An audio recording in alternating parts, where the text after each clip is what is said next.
Reduk megedum sang genta bunga gelan kecat ura tekejat raya bacu dalun pegah wahai ada masalah nangrongan Indonesia ngan Indonesia kendak pata Allah temale duda merdeka nangrau Indonesia diproklamirkan Insinyur Soekarno dua orangnya Muhammad Hatta Jepang kata lo jiwa unanggro sebab bangsanya talo perang dunia dong urang Aceh senang han bago agam ngan bino hana lidawa pemimpin Aceh gedua gemupro gesokong nanggro Indonesia wate Belanda jiu dang kedro Aceh lesago getulak lanja Aceh lesago getulak lanja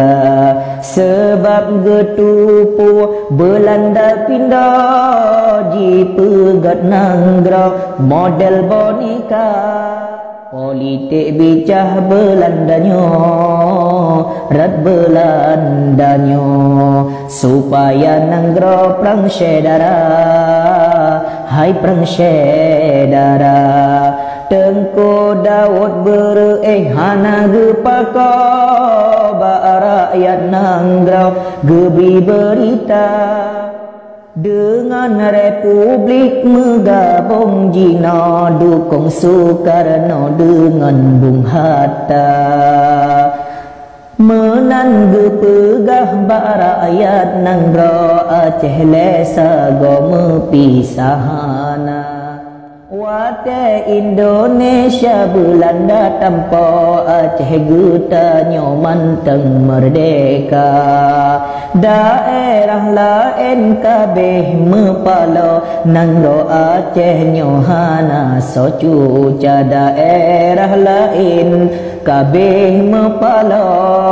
nangro Aceh nyohana socuca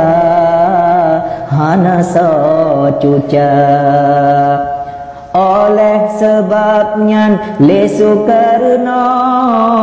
gelar Lejino Jibri Mulia daerah modal gelar Acehnya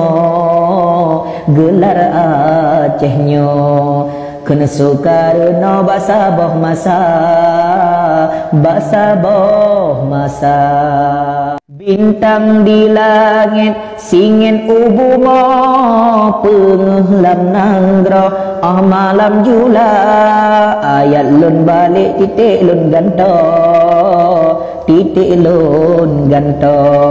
habalun puwa Aceh raya Aceh merdeka haba tak pegah bepana jino Aceh getanyo modal Indonesia